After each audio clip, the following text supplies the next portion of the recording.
नहमदुहु सल्ली व नुसल्ली अला रसूलिहिल करीम अम्मा बाद फ़ाऊज़ु बिल्लाहि मिनश शैतानिर रजीम बिस्मिल्लाहिर रहमानिर रहीम। अस्सलाम वालेकुम माय यूट्यूब फैमिली। तो कैसे हैं आप? आई होप कि आप अल्लाह के फजल से ठीक ठाक होंगे। जैसा कि मेरी पिछली वीडियो में मैंने हज़रत नूह अलैहिस्सलाम का वाक़या आपको बताया था, तो आज मैं आपको तूफ़ान नूह और हज़रत नूह अलैहिस्सलाम की कश्ती के बारे में बताऊँगी कि कैसे अल्लाह ताला का अज़ाब कौम नूह पर आया और कैसे उन्होंने कश्ती तामीर की।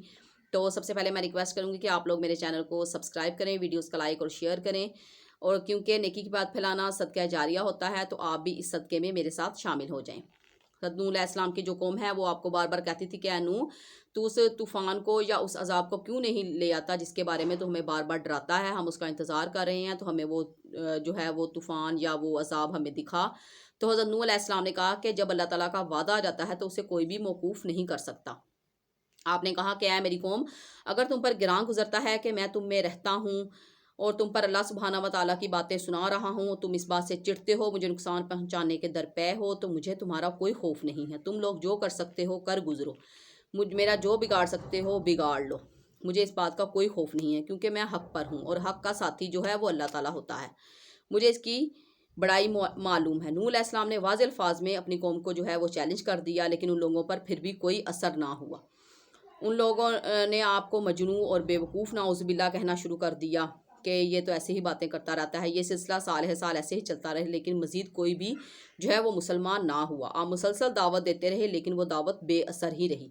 तो सूरत हूद में इरशाद बारी ताला है कि नूह की तरफ वही की गई कि आपकी कौम में जो ईमान ला चुके हैं अब कोई ईमान नहीं लाएगा, आप गमगीन ना हो। मतलब ये था कि आप गम ना करें, अल्लाह का हुक्म पूरा हो चुका है और जब अल्लाह ताला की तरफ से वही आ गई है, अब कोई और ईमान नहीं लाएगा। तो आप ना उम्मीद हो गए और आपने अपनी कौम को जो है वो बद्दुआ की। इरशाद बारी ताला है सूरत नूह में आयत नंबर 26 था 28। नूह ने कहा क्या है मेरे परवरदिगार, रूहे ज़मीन पर किसी काफिर को ना छोड़, अगर तू इन्हें छोड़ेगा तो इनकी जो औलाद होगी वो भी बदकार और नाशुक्रे होंगे। ऐ मेरे परवरदिगार, तू मुझे और मेरे माँ बाप को और जो भी ईमान वाले होंगे तमाम मोमिन और मर्दों और औरतों को बख्श दे और काफिरों को हलाकत के सिवा कुछ ना दे। फिर इसके बाद अल्लाह सुब्हाना व तआला ने इनको एक कश्ती तामीर करने का, कश्ती बनाने का हुक्म दिया। आप अगरचे बढ़ई नहीं थे और आपको कश्ती नहीं बनानी आती थी, तो अल्लाह ताला ने वही की कि हमारी आंखों के सामने और हमारी वही के मुताबिक कश्ती तैयार करो। और इस सिलसिले में हज़रत जिब्राईल अलैहिस्सलाम ने आपकी मदद की। एक रवायत के मुताबिक आपने जो कश्ती है वो 100 साल में तामीर की। सूरह कमर में आयत नंबर 13 में है कि हमने नूह को इस कश्ती में सवार किया जो तख्तों और इन कीलों से बनाई गई थी। वो लोग नूह अलैहिस्सलाम को कश्ती बनाते देखते तो आपका मजाक उड़ाते कि ऐ नूह, पहले तो तुम कहते थे कि तुम एक नबी हो और अब तुम जो है वो बढ़ई बन गए हो, और इस बात पर भी ताजुब करते कि आप एक पहाड़ पर मौजूद हैं और पहाड़ पर कश्ती बना रहे हैं। इस कश्ती का हुलिया इब्न अब्बास ने यूँ बयान किया है कि उन्होंने कहा कि इस एक कश्ती जो तैयार की गई, इसे तारकोल में लथपथ कर दिया गया। इसका जो तूल है वो 300 गज़ का, इसका अर्ज़ 30 गज़ का और इसकी जो लंबाई है वो 50 गज़ की थी। ये कश्ती आम कश्तियों की तरह खुली हुई नहीं थी, बल्कि ये ऊपर और नीचे से बिल्कुल बंद थी, और इसके 3 दर्जे थे और हर दर्जे पर जो है वो अलग अलग दरवाजे लगाए गए थे। कहा जाता है कि ये कश्ती आज भी निशान इबरत के तौर पर मौजूद है और वो तुर्की में किसी पहाड़ पर मौजूद है, जिसमें जो है कि जो 2 टुकड़ों में तकसीम हो चुकी है। इसके बाद तूफ़ान आया। अल्लाह ताला ने इस तूफ़ान का एक निशानी ये भी बताई थी कि नूह अलैहिस्सलाम के घर में एक तनूर था, और अल्लाह ने फरमाया था कि जब ये तनूर जोश मारने लगे और पानी उबलने लगे तो समझ लेना कि अल्लाह ताला का जो है वादा आ गया है। चुनाचा मोमिनीन और अहले-ओ-याल और तमाम जानवरों का एक एक जोड़ा जो है वो कश्ती में सवार कर लेना। आपने ऐसा ही किया। कश्ती में सवार होने वाले तादाद के बारे में कहा जाता है कि वो तकरीबन 80 लोग थे।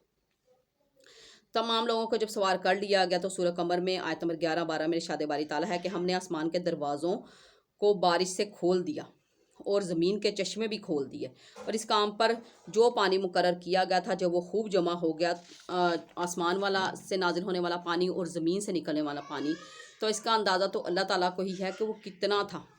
पानी ने ज़मीन पर मौजूद हर जानदार और बेजान चीज़ को गर्क कर दिया। हर चीज़ ख़त्म हो गई सिवाय उस कश्ती के और नूह अलैहिस्सलाम के साथ जो सवार थे उनके।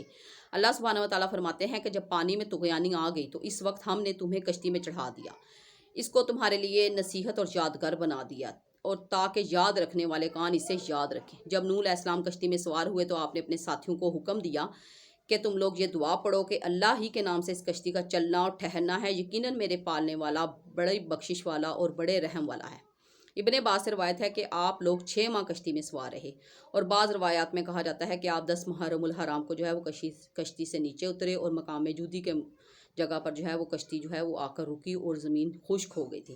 اس کے بعد اللہ تعالیٰ نے حکم دیا کہ زمین کو کہ وہ سارا پانی نگل جائے، سارا پانی نگل گئی، زمین خشک ہو گئی، اور سوائے جزیرہ عرب اور فلسطین کے علاوہ تمام جو ہے وہ زمین جو ہے وہ غرق ہو گئی تھی، بالکل برباد اور بنجر ہو گئی تھی۔ پھر حضرت نوح علیہ السلام سے اولاد آدم دوبارہ سے پیدا ہوئی، اس لیے آپ کو آدم ثانی یا ابو البشر ثانی بھی کہا جاتا ہے۔ سورہ صفات میں بھی اس بات کا تذکرہ ملتا ہے۔ حضرت نوح علیہ السلام کے 3 بیٹے تھے، سام، حام اور یافس۔ جو حام ہیں اس میں جو ہے وہ حبش کے لوگ تھے، ان کی اولاد میں سے۔ سام میں جو ہیں وہ بنی اسرائیل اور عرب کے لوگ تھے، اور جو یافس ہیں آپ کے بیٹے، ان کی اولاد میں جو ہیں وہ ترکی کے اور مشرقی ایشیا کے لوگ ہیں، ان کی اولاد میں سے۔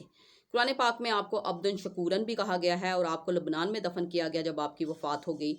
تو یہ تھا حضرت نوح علیہ السلام کا مختصر سا تعارف۔ اگر آپ مزید اس کے بارے میں مزید انفارمیشن لینا چاہتے ہیں تو میرے چینل کو سبسکرائب کریں اور میرے چینل کو دیکھتے رہیں، تاکہ آپ کو مزید اچھی اسلامی ویڈیوز ملتی رہیں۔